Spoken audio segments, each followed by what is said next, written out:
Tjena! Hej! Där ska du titta, inte där. Okej, förlåt va? Ja. Nu ska vi köra en genomgång utav våra aktieportföljer från september månad. Och som ni kan se så är vi på ett annat ställe. För ett år sedan så var vi i Spanien och var är vi nu?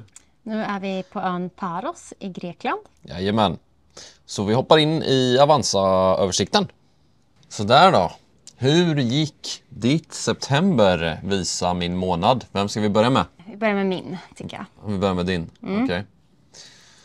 Ditt totala värde minskade med 22 356 kronor. Men jag har också satt in 5 000, så egentligen minskar det med 27 735 kronor. Wow. Det är mycket pengar. Ja, det är det. Så vi kollar min då. Visa min månad. Ditt totala värde minskade med 28 976 kronor i september. Men jag har ju satt in 21 000 kronor. Så egentligen så är jag ju back 50 000 kronor i september. Ja, det är ju drygt, eller vad blir det, nästan 80 000 vi är back tillsammans. Ja, shit alltså. Det är mycket pengar. Ja. Det blev en dyr semester. Månaden innan då. För dig så var det 4 431 kronor back. Så september var ju värre då än augusti. Ja, helt klart. Och min var 37 000 i utveckling, eller 33 000 kronor i värdeförändring då, för jag gjorde en insättning där. Ja, men vi blickar framåt. Exakt. Så får vi se vad vi kommer till nu då. Så här såg din utveckling ut. Minus 3,10%. Får se vad din ligger på då. Ja, lite neråt där på slutet ju. Ja, min kurva ser sämre ut, minus 4,6%. Men sen så ska vi också poängtera det också att sparkontorna är ju inräknade i detta. Exakt, och jag har ganska mycket, eller en stor del av min portfölj ligger på ett sparkonto.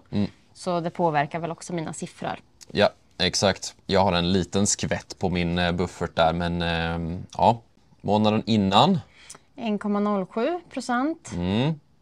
Och för mig minus 3,36. Fan, du borde ta hand om mina pengar istället. Jag vet, jag kan ta över Spara Cash. Ja, får göra det. Okej, nästa då. Okej, då ska vi se. Jag är back 1,07 och Avanzianens snitt är back 2,9%. Så det är ändå bättre då än snittet. Ja, mycket bättre än börsen nu. Och min portfölj ska vi se, minus 3,36, ja, minus 2,9, så sämre än snittet och sämre än börsen. Nej, nu är det ju månaden innan. Nej, Ja. i september vill vi ha. Ja, precis. Ja, då kollar vi september. Ja, men där var jag back 3,10%. Och snittet för Avanzianen var ju 3,18. Ja. Så något bättre då. Ja, men precis. Och jag är något sämre, igen. Okej, kollar vi nästa slide. Yes. Då var det Volvo som gick bäst för mig. Plaid.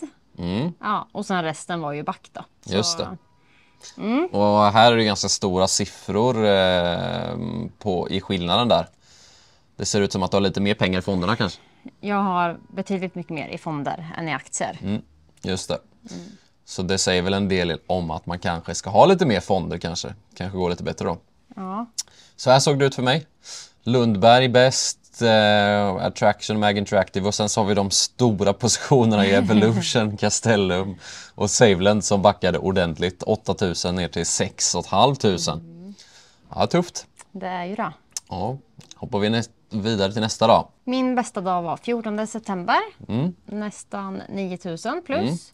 Sämsta dag 26 september. Och då gick jag nästan 10 000 back. Just det. Så, Saftigt. Ja, för mig då. 14 september här med. Samma. Plus 18 000 nästan. Men sämsta där, 26 september för mig med. Minus 17 000 kronor. Ja, du har lite högre siffror än vad jag har. Ja, exakt. Det svänger mer åt båda hållen. Ja. Men jag är väl inte lika risktagande som dig. Nej, exakt. Det är det. Nej, precis. Jag har ju lite mer aktier än vad du har kanske. Ja. Okej, ja. Det var det. Så kommer vi till Felicias lilla översikt då. Vad skriver de då? Räntetopp i sikte eller? Mycket om kronan då, och jag har ju snackat tidigare i mina överblickar om att folk tågar in i globalfonder. Och det har ju du en hel del av.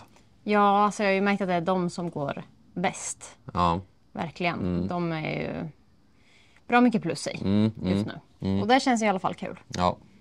Men senaste veckorna har det varit lite tuffare på globalfonder, va? Kanske det. Inte så bra koll kanske. Nej.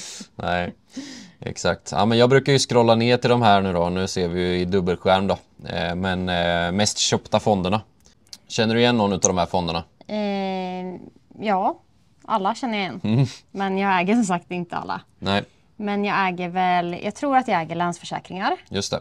och även Spiltan. Just det. Och det har ju varit så att dollarn föll lite grann då mot kronan här för någon vecka sedan.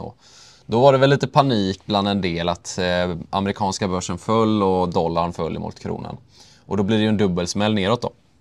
Så lite det som jag har varit inne på, att man kanske ska ta lite försiktigt med att köpa allt för mycket globalfonder. Ja, hur ser det ut annars då? Mest köpta aktierna Nibe, Novo Nordisk, Investor, Sinch och Starbreeze. Känner du igen någon av de aktierna? Ja, Investor känner jag igen och det äger jag också. Ja. Och Sinch, det känner jag igen och det äger jag tyvärr också. Du är fortfarande. Ja, vad var det? Minus 85% back hittills. Så. Ja, den svider. Den svider. Lite intressant är att mest sålda fonderna är Spiltan Aktiefond Investmentbolag. Ja, men den har väl gått lite svagare nu väl? Eller? Ja. Eller jag jämför väl den mot deras globalfond. Ja, exakt. Det kan ju vara så att globalfonden har gått lite bättre än vad svenska fonden har gjort då. Ja. Så jag kan tänka mig att det är en del som kanske säljer av den svenska fonden och byter ut den mot globalfonden kanske. Är det bra eller är det dåligt? Alltså, jag skulle väl säga att båda fonderna är bra.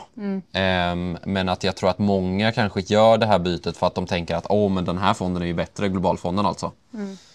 Men personligen skulle jag väl säga att jag tror ju att det finns kanske mer potential i den svenska fonden just nu än vad det finns i globalfonden då. Okay. Just eftersom att dollarn har blivit så dyr. Och att Investor, som är största innehavet i den svenska fonden, handlas till väldigt hög rabatt. Och investmentbolagen generellt i Sverige har ju kommit ner ganska mycket i värdering då. Så jag skulle säga att nej, där håller jag fast vid den här ge fan i sälj-knappen. Ja, det var så det såg ut. Bland våra, nu har jag råkat stänga ner din flik här, men översikten, vi har ju redan gått igenom det, vi båda back ordentligt. Ja, det är vi. Den här månaden, eller september månad då. Men generellt då, vad känner vi? Ja, vad känner vi? Jag känner bara att man har blivit van nu. För men det här året och även lite förra året så gick det ju ganska mycket back. Och man är typ van. Och som jag sa till dig så känns det som att man sätter in pengar varje månad. Och så ser man dem försvinna. Och så sätter jag in nya pengar och så försvinner de. Ja. Så nej, det känns väl inte kul. Nej. Men jag tänker ändå på sikt att jag kommer vara glad över att jag fortsatt investera varje månad. Och idag när vi spelar in det här så är det ju tisdag den 10 oktober. När börsen är upp 2,5% drygt. Exakt. Och så när vi låg på stranden idag och loggade in på Avanza så såg vi ju ganska roliga siffror till slut. Och det är ju då som man känner att man är glad för att man faktiskt fortsätter att investera. Jag tror att jag var upp senast jag kollade 15 000 kronor idag eller någonting sånt. Så det är ju så att det är ju tufft i vissa perioder och sen så helt plötsligt så går det åt andra hållet. Och då är man ganska glad för att man inte har sålt av utan att man kanske har satt in lite mer pengar. Exakt. Det är väl så man får tänka. Var långsiktig. Ja, och när det går ner så får man ju köpa mer för att då får man ju fler andelar. Och när det väl vänder upp då så går det ju snabbare liksom uppåt. Exakt. Om man väljer rätt grejer. Ja, förhoppningsvis blir det kul om några år när börsen är upp igen. Ja, exakt. Tänker jag. Så förhoppningsvis så kanske vi kan sitta på en sån här resa nästa år igen. Ja. Utan att behöva ha panik. Jag är med en gång om året på din kanal. En gång om året, ja. Det var ju en fråga faktiskt. Jag ska se om jag lyckas hitta den så jag kan lägga grafik här. Någon som frågade när du skulle vara med nästa gång igen. Ja. Hur känner du? Är det kul att vara med? Alltså ja, visst det är kul, men jag kan ju inte så mycket om aktier och fonder. Nej. Så ja, mot dig känner jag mig väldigt okunnig.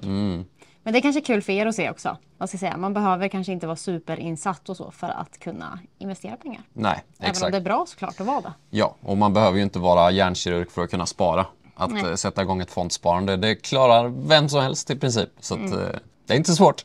Nej, det är det inte. Nej. Det var våran månad, september helt enkelt. Yes. Ja, och tyckte ni att det var kul att kolla på sådana här videos så tryck gärna på tumme upp och skriv en kommentar. Och ifall du vill se någonting av Idas innehåll så kan du gå in på hennes kanal. Exakt. Då söker man på Made by Run. Så kommer man till min kanal. Där man kan hitta lite kul om virkning och göra egna ljus och sånt. Härligt. Yes. Ska vi gå och käka middag nu eller? Nu går vi och käkar middag. Tack så mycket för att du har tittat. Ha det gött. Ciao! Ja.